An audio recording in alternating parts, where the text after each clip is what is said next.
Casey, your performances this year have been quite remarkable. 18 races across the MiniGP50 and 70 classes, and you've won them all. That is an amazing statistic, not least because normally you'd expect to have some sort of mechanical issues possibly. Can you keep this going? I hope so, but the 50 this weekend's been hard as well. With anybody's success and the sort of success you're having, there's a lot of people behind the scenes that help you. Who particularly do you want to thank?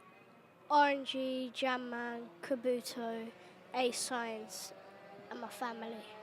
And your mum and dad, I know your dad particularly puts a lot of work in. You're in 3 classes. Is he running all 3 bikes? Yeah. So he's got to be doing all that work. What do you want to say to your dad? No, it's a week after Father's Day, but what Father's Day message can you give your dad? Happy Father's Day, I guess. Yeah. Okay, well, good luck today. Thank you. He's a remarkable talent, Casey O'Gorman. Still quite shy, as you can see from that interview. Let's have a look at the grid for MiniGP50. It is Casey O'Gorman on pole. 9 wins from 9 races in the MiniGP50 class. Emmanuel Brinton goes off P2. 7 podiums this season. 1 podium for James Cook. He goes off P3. Off P4, it's Ollie Walker, the stalker.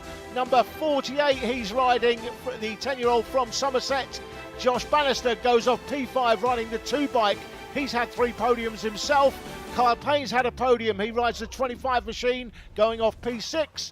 Lewis Jones, the aforementioned that we interviewed earlier, goes off P7, 12 years of age from Wellesby. Dylan Mellor comes next off P8. He's had a couple of podiums this season. Mason Johnson has had a podium, but down on P9 today. On P10, it's Eddie O'Shea, the 11-year-old from Leicestershire. Going off P11, we have Thomas Gomez, 3 podiums, well out of position for Thomas, down on P11. Off P12, it's Harrison Crosby, 12 years of age, from Ashford in Kent. Then comes Cameron Sewell riding the 100 bike. He goes off, unlucky for some, 13. James Rose Jr. comes next off P14. He's well out of position as well. Alfie Davidson rides the 8 bike, 9 years of age from Leyland, goes off P15. Off P16, out of position, it's Ryan Hitchcock riding the 43 bike. And rounding out the grid off P17, his first appearance, I think it is, in the MiniGP50 class, it's Alessandro Valenti. The starter, Leanne Clowes, leaves the grid, points at the lights, but we got a couple of bikes creeping. I think she's going to have to come back on. Yes, she does. You're going to have to get those bikes back into position. Saves giving them a penalty for a full start, of course. I'm going to hand over to my commentary colleague. Some say I am the little bits of coconut on his snowballs. Here's Jake Sanson. I tell you what, I'm hoping my mother's not listening. Goodness me, it's one way to describe it. Fortunately, the tension is not going to get the better of these riders. Casey O'Gorman's got a terrible start. My goodness, that's the first big moment of his season where it's all gone wrong. 9 race wins thus far this year, and now he has tumbled down the order. Brinton's got the advantage. I think he went through the chicane in, 7th place? Hold tight, boys. It's going to kick off now. Well, 2nd position, James Cook running in there behind Emmanuel Brinton. Casey O'Gorman's going to charge his way through. He's already made up 1. He's up to 6th position, so this is going to be a different kind of demonstration from Casey O'Gorman. We've seen him dominate races all year. Now watch him charge through. He's 5th now, up into the right-hander. Goodness me, so Brinton is your leader. He's also going to carry our onboard camera. This is what he sees just on the top of the mudguard. Brilliant shots here from Brinton as you get to see this picturesque circuit from on board the top of the wheel, effectively. Brinton, Cook, then it is the 25 of Carl Payne in front of Walker. Watch Casey O'Gorman, he's already trying to make up a place. So this is going to be interesting. He's there, he's into 4th position. Down to another overtaking opportunity, and he takes it. Oh, what a fantastic ride this is going to be from Casey O'Gorman. Don't forget, guys, he's won all of the 9 races this season in this class, MiniGP50, and in the MiniGP70 class as well. So, 18 races this season, and he has won them all on the 6-speed machines. And the thing about this race, Jake, is unlike the mini moto races, which are 8 laps, this one's actually 11 laps, so he's got plenty of time to get there.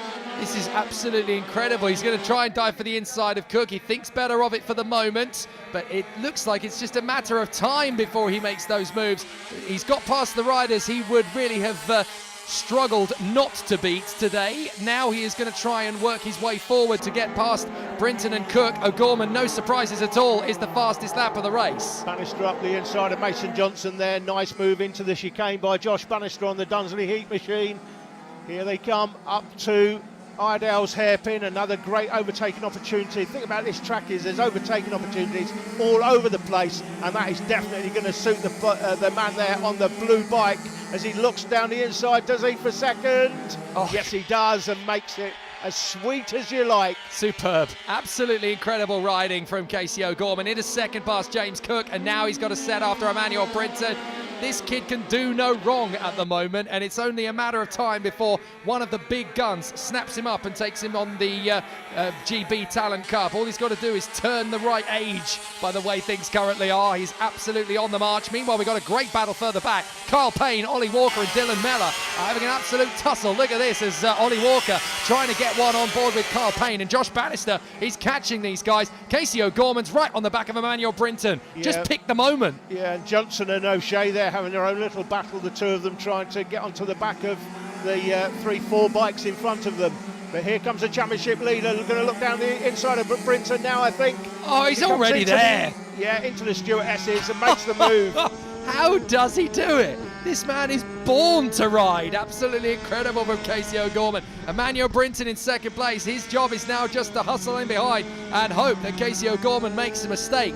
That start was the only mistake, really, though, that Casey O'Gorman has made all season, and he got it back pretty quick. Yeah, I'm not sure what the problem was with the bike, or whether he let the clutch out too quickly. He just didn't quite get off the line, though. Dropped down immediately to 7th, but now back in front, and this is the main battle now with Kyle Payne leading the chase group. Fantastic shots once again from the drone. It really does give you a great overall view of the race action. Payne, Walker, Mellor and Bannister, and Payne makes a mistake. Walker's got through on the exit of McRae's, and now there's a chance that Mellor could get the move into Iredale's as well. So now it is Walker from Payne, Mellor and Bannister. Mason Johnson's not too far away. Then we have O'Shea and Gomez still in the top 10. Good consistent points from them if they can stay where they are. Then it is Jones, Crosby, Rose, Davidson, Sewell and Hitchcock. Very exciting battle here as here comes Bannister trying to make the move on Mellor before he can make the move on Kyle Payne. Really exciting battles, but Walker, having got through into 4th position, now has Payne dropping back behind him as Bannister goes for the move on Mellor. Too far back. Never going to make that one stick. Yeah, Johnson and O'Shea just in behind them. Here they come. Johnson on the lean green M&L electrical machine, and Eddie O'Shea racing for Bournemouth Kawasaki. There they are. Josh Bannister really starting to pick himself back up after his younger days when, of course, he was branded as a WD-40 racer. For whatever reason, that deal ended, and now he is starting to pick himself back into a strong performance again. Dives for the inside, not quite close enough to Mellor to make the move. Then it's Johnson and O'Shea. Now keep an eye on Eddie O'Shea. We know how good he is when he's got the bike underneath him exactly how he likes it. He's almost unstoppable. He's a very, very good rider indeed, and he just keeps getting better. Mason Johnson is going to have his work cut out to keep him back. Here's that battle again for 4th position with Walker just a little way in front of Kyle Payne now. Mellor trying to get there. Josh Bannister still swarming all over the back to try and find a way to zip by. He's not able to get on the inside line, so they come off the turn, and it's still Payne, Mellor and Bannister at it for 5th place. Yeah, looks like Walker's just put a little bit of a gap between the 3 behind, just take a little bit of pressure off himself. That's Johnson and O'Shea going through the chicane, down to McRae's hairpin. Having a look up the inside there was... who was that? That was Dylan Mellor, I think. It was, and he's run wide. Payne. That could cost him. Bannister on the inside, is he? No, not quite. He has to come back out of it in the end, so not exactly where he wanted to be. So he's going to have to try something else. He gets good speed off of Iredale's up towards St John's through the right-hander, sweeping all the way through.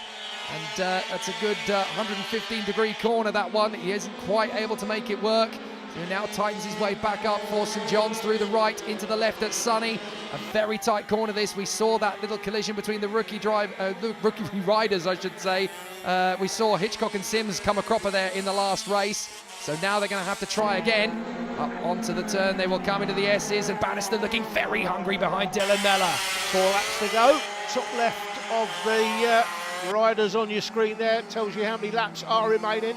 4 to go, and I think this battle for 5th, 6th and 7th, here it is going to go all the way to the line, the way things are going. That's Kyle Payne out front with Dylan Mellor on the 31, the red bike. And just in behind Dylan Mellor is Josh Bannister on that Dunsley heat machine, trying to turn up the heat, but can't quite get it done through the Stewart S's. I say Stewart S's, they don't actually go through the chicane at the bottom of the S's there.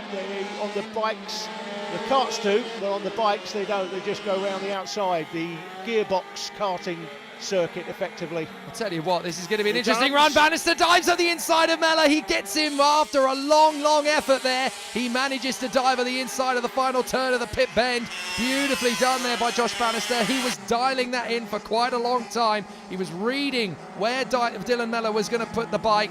He was just finding an opportunity where he could get on the brakes, where he could put the bike in terms of the stance. And now he's going straight for Kyle Payne. He's going to go diving up the inside. He's going to get them both. Nice. Josh Bannister up to to 5th place, and can he hunt down Ollie Walker now? That's Walker going through the S's at the bottom of the circuit. Oh, this is the best ride I've seen from Bannister since he was in Mini Motos. This is absolutely terrific. Bannister is back, and he is absolutely flying here at Rowrah as he goes through St John's into Sunny. He is looking absolutely perfect at the moment. He's got a bit of time to make up, and unfortunately for him, he's only got 2 laps to do it. Oh, O'Shea's down at Sunny, so a couple of corners back from this. We've lost O'Shea. You can just see him. Yeah, just see him on the left there from the drone, and just saw him in the background from the main camera position there. Just lost it going through the left-hander. Such a shame. Eddie down. There he is. Yeah, Mason Johnson is free for the moment. Thomas Gomez and Lewis Jones move their way up into the top 10. Eddie O'Shea's doing exactly what he should do. Back on the bike, keep going. Yeah. You're a fighter. Don't give it up. Yeah, you got to finish, of course, to score points. If you don't finish, if you DNF in any race, you don't score any points. So even if you can score a couple of points, I think top 15 do score, and he's down in 15, so it'd probably be worth a point to him, but better than 0. There is Kyle Payne trying to chase back after Josh Bannister, who is absolutely monstering away from them. Looks like a comfortable top 5 finish for Bannister. Into the last lap though, Casey O'Gorman. How does he do it? I genuinely haven't got a clue. 52.6. I mean, we've been talking about the top talent in British MotoGP riders for quite a long time. We've obviously got a couple of really top talented racers up there in the international field at the moment, with the likes of Cal Crutchlow, and on the World Superbike front we've got the Lowe's brothers, of course. But this man, Casey O'Gorman, looks set to be, if he keeps up this kind of momentum and goes into international racing, I mean, this could be the next best rider since Barry Sheene. He genuinely has this kind of ability as he goes through St John's, the right-hander, sweeping through into Sunny, dropping to 7th place at the start. He's still able to ride his way back. He checks over his shoulder. Where is everybody? Well, that's how good you are, Casey. Out of the final turn, 10 out of 10. Absolutely phenomenal. Brinton comes home 2nd, from James Cook in 3rd, and Ollie Walker in 4th. A great ride back from Josh Bannister. There he is. He comes home in the top 5, but none of them could handle Casey O'Gorman again today. What have they got to do to beat him? Absolutely amazing, his MiniGP50 season. Nice bit of battling to the end as James Rose tries to hang on in front of Harrison Crosby. Crosby's going to try and get himself into 11th position on Rose right to the bitter end.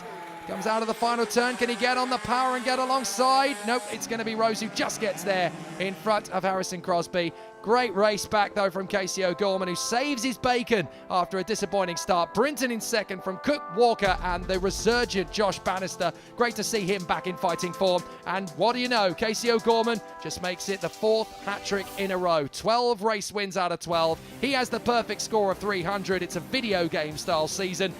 Brinton is there in 2nd. James Cook and Josh Bannister are close in the battle for 3rd, with Gomez in 5th. More action here at Rowrah from the Mini Moto Elites in Part 3.